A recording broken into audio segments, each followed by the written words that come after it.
Salve Maria! Que alegria ter a sua companhia! Hoje, a gente vai mergulhar fundo na jornada simplesmente fantástica de um adolescente dos nossos tempos.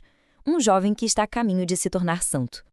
E a gente já começa com uma pergunta que, olha, dá um nó na cabeça, né? Como é que pode um adolescente, um garoto que amava videogame, que vivia na internet, se tornar um modelo de santidade e ainda por cima pro nosso século? O século XXI parece coisa de outro mundo, mas é exatamente essa história que vamos descobrir juntos. Então, para a gente não se perder nesse caminho incrível, olha só o nosso mapa. Vamos ver quem foi esse jovem santo digital, descobrir qual era a sua autoestrada para o céu, vamos abrir o kit para a santidade dele e, claro, falar da profecia, do milagre e do legado de fé que ele deixou para todos nós. Estão prontos? Então, vamos lá, começando pelo começo. Quem foi, afinal de contas, esse tal de Carlo Acutis, um jovem com uma vida de fé em pleno mundo moderno? Olha só isso! 15 anos! É de arrepiar. 15! Toda essa história de uma vida espiritual profundíssima aconteceu durante a adolescência. Aquela fase cheia de dúvidas, de descobertas. Foi ali que ele construiu o caminho dele para a santidade. É impressionante, não é? E é aqui que a gente entende por que ele é tão diferente, tão atual. Ele foi um verdadeiro apóstolo da internet. Sabe, ele não tinha medo da tecnologia. Pelo contrário, ele a usou para evangelizar, para falar de Deus. Ele chegou a criar um site, um catálogo online com todos os milagres eucarísticos do mundo. E o mais incrível de tudo, num lugar como a internet, cheio de perigos, de coisas ruins, ele manteve uma pureza extraordinária. Depois que ele faleceu, investigaram o computador dele. E sabe o que acharam? Nada. Absolutamente nada de errado. Tá, mas de onde vinha essa força toda? Qual era o segredo? O que era o centro, o coração da vida espiritual dele? Vamos descobrir agora o que ele chamava de sua autoestrada para o céu. A resposta para ele era uma só: a Eucaristia. Gente, para ele não era um símbolo, uma lembrancinha, não. Era a presença real, viva de Jesus.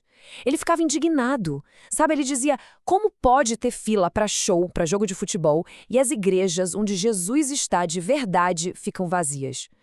Para ele, era óbvio. O lugar mais importante do mundo era o sacrário. E para explicar essa fé, ele usava uma comparação genial, super moderna. Ele dizia que nosso caminho para chegar no céu pode ser de dois jeitos. Pode ser uma estradinha de terra, sabe? Lenta, cheia de buraco, de desvio. Ou pode ser uma autoestrada, rápida, direta, segura, sem erro. E aí vem a frase mais famosa dele que resume tudo isso. Ele dizia: a Eucaristia é a minha autoestrada para o céu. Simples assim. Era o jeito mais rápido, mais seguro, mais direto de chegar onde ele queria, junto de Deus.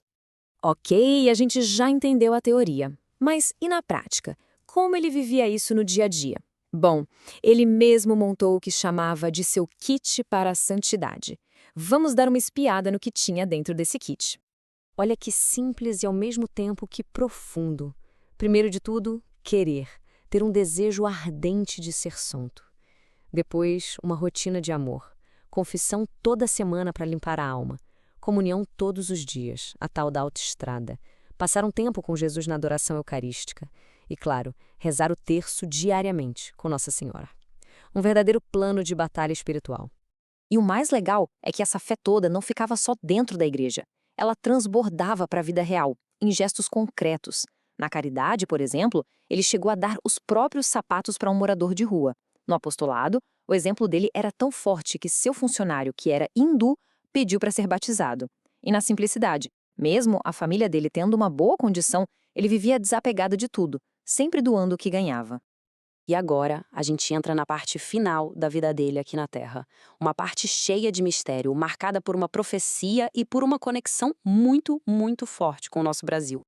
De repente, ele foi diagnosticado com uma leucemia gravíssima, fulminante. E a reação dele não foi de desespero, foi de oferta. Ele ofereceu todo o sofrimento dele pelo Papa e pela Igreja. E ao entrar no hospital, ele disse uma frase que ecoa até hoje: daqui eu não saio mais. Ele já sabia. E aqui a história fica ainda mais arrepiante. Existe um vídeo dele, gravado antes dele ficar doente, antes de qualquer sintoma. E nesse vídeo, ele super tranquilo, saudável, olha para a câmera e diz em italiano: sono destinato a morire. Ou seja, estou destinado a morrer. Uma coisa inexplicável. E essa história toda ganha uma conexão muito forte com a gente, aqui no Brasil.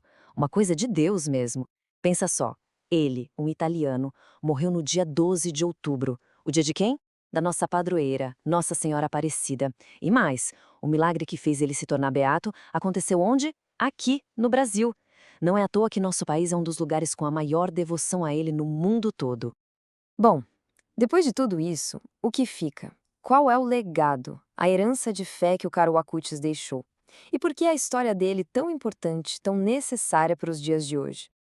A gente pode resumir em 3 grandes lições.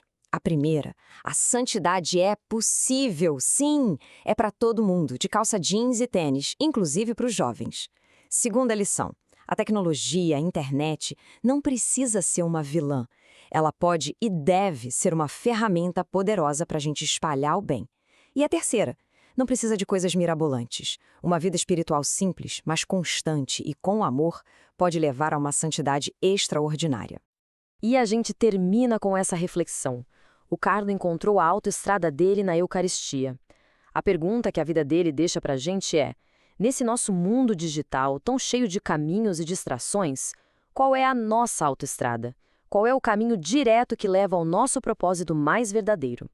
Que a história do beato Carlo Acutis nos inspire a encontrar essa resposta. Fiquem com Deus e até a próxima!